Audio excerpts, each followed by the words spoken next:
पहले mole concept के अंदर सबसे पहले आता है एटॉमिक नंबर। तो हमारे पास एटॉमिक नंबर क्या चीज है, हमने छोटी क्लास में पढ़ा है बिल्कुल। Atomic number is equal to proton number. क्या होता है? Proton number is equal to number of electron present in a neutral atom।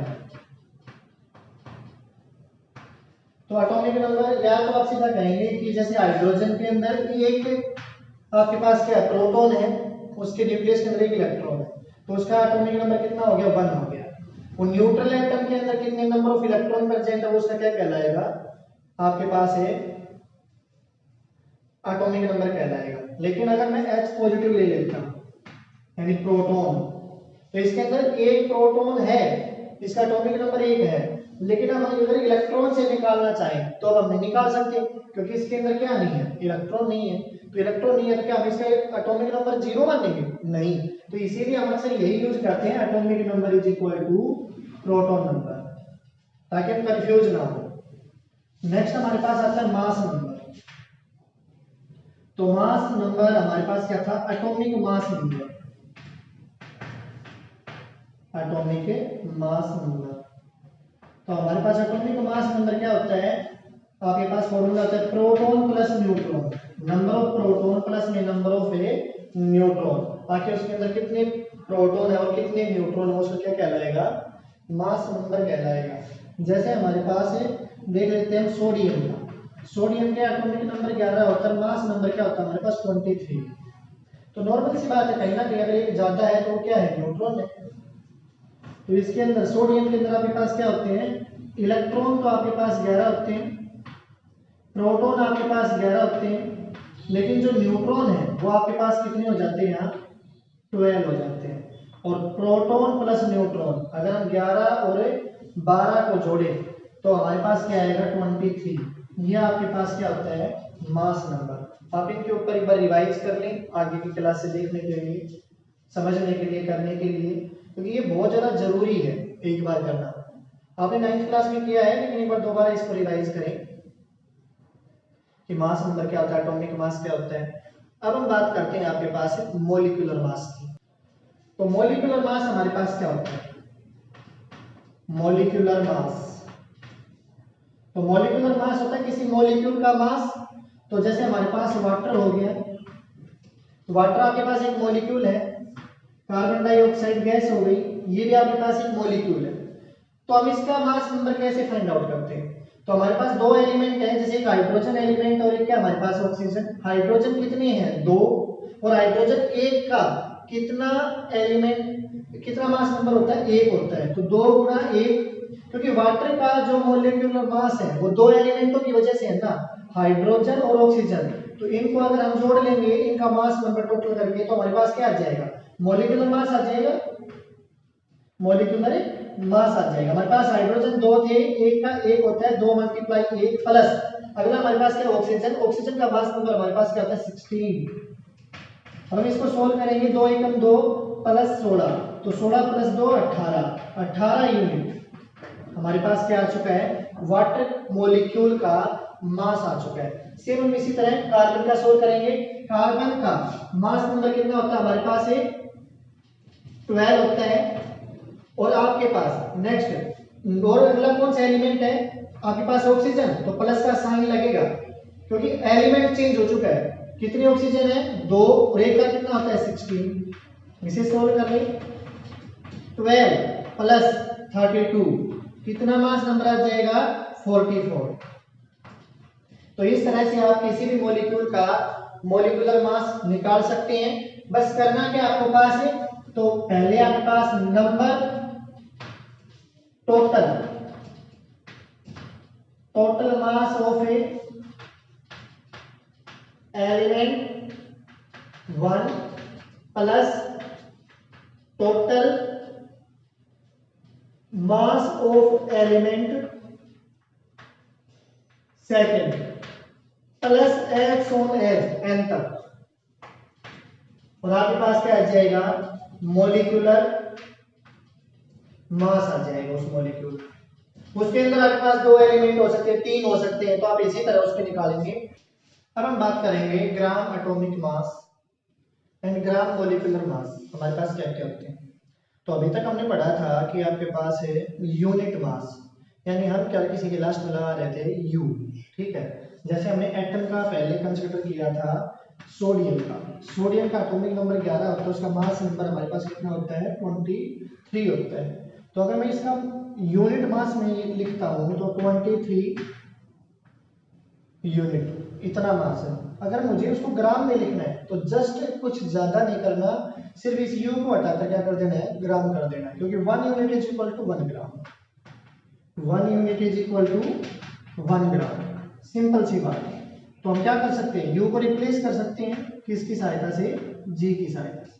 तो ये आपके पास किसमें एक्सप्रेशन हो जाएगा, ग्राम के अंदर हो जाएगा। वही अगर बात करें मॉलिक्यूलर मास की, तो अभी तक हमने पढ़ा था कार्बन डाइऑक्साइड, कार्बन डाइऑक्साइड का जब कैलकुलेशन करते हैं तो 44 यूनिट हमारे पास निकल के आता है। तो ये यूनिट में है, किसमें, ये यूनिट में। हम जनरली इसके लास्ट में सिर्फ यू लगा देते हैं, यू 44 यू, ठीक है। अगर हमें इसका भी इस मॉलिक्यूल का ग्राम में लिखना है तो अभी बताया था कि 1 gram is equal to 1 unit, तो हम इस यू को डायरेक्ट रिप्लेस कर देंगे किससे, ग्राम से। तो ये आपके पास इसमें हो गया ग्राम मोलिकुलर मास के अंदर। तो हमें ज्यादा कुछ कंफ्यूज होने की जरूरत नहीं है, अगर यूनिट में पूछता है तो कैलकुलेशन को यू लगा दो, और अगर आपके पास ग्राम में पूछता है तो जस्ट यू को हटा के क्या कर दो, जी लगा दो, यानी ग्राम लगा दो, और आपके पास आपका आंसर क्या हो जाएगा, करेक्ट हो जाएगा। अब हम बात करते हैं average atomic mass element of chlorine. Chlorine का एटॉमिक नंबर 17 होता है,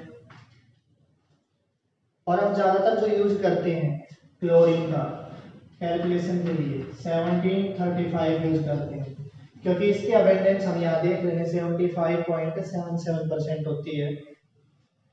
तो आइसोटोप आपके पास क्लोरीन के दो होते हैं, 35 और 37, लेकिन जब रिसर्च में जब इसे यूज करते हैं तो हम डायरेक्ट इसे नहीं उठा सकते हैं, हमें इसके लिए थोड़ी सी और मेहनत करनी होती है।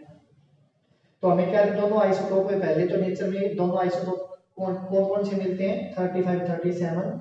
इनका जो मास नंबर है 35 का आपके पास मोलर मास वो 34.9689 है, वही 37 का जो मास नंबर है मोलर मास आपके पास 36.9659 है।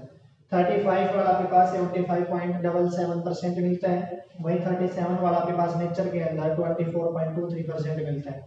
अब हमें एवरेज निकालना है, तो एवरेज पोर्शन, इसका जब एवरेज पोर्शन निकालते हैं हम किसी का भी, तो हमारे पास molar mass multiply by percent abundance in nature. तो इसका मोलर मास ये था, इसकी परसेंट अबेंडेंस इन नेचर ये थी, दोनों को मल्टीपल किया हमने, क्या हमारे पास क्या आ गया 26.4959। जब हमने 37 का एवरेज पोर्शन निकालना है तो हमारे पास जो उसका मोलर मास है 36.9659 को मल्टीपल कर दिया उसके परसेंट अबेंडेंस इज नेचर जो आपके पास 24.23% है, तो हमारे पास आया 8.9586 है। जब दोनों को जोड़ लिया तो हमारे पास क्या आया, क्लोरीन एटम का दोनों को जोड़ा तो 35.45 आया। अगर इसको राउंड ऑफ करता हूं तो 35.5 आता है, जो आपके पास बिल्कुल करेक्ट मास नंबर हम रिसर्च के अंदर यूज करते हैं, एवरेज बोलते हैं इसको।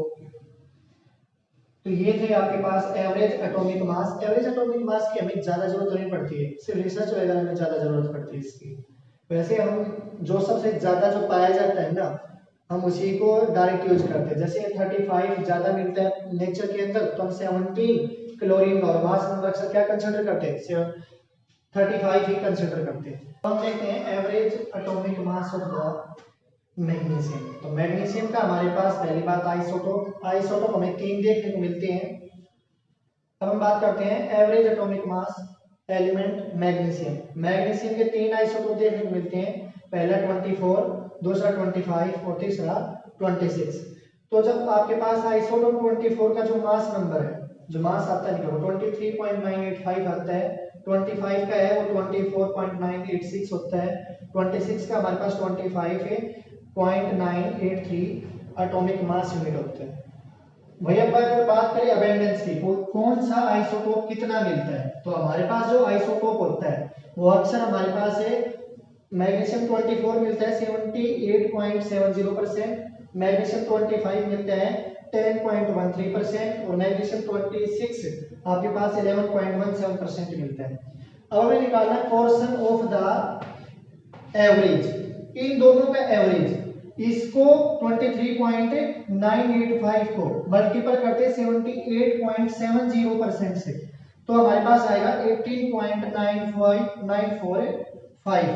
जब इसको इससे मल्टीपल करते हैं तो हमारे पास आता है 2.448। जब 25.983 को 11.17 से मल्टीपल करते हैं तो आपके पास आता है 2.860। अब हम इन तीनों का टोटल करेंगे तो हमारे पास आएगा 24.253 हमारे पास वहां आ जाता है।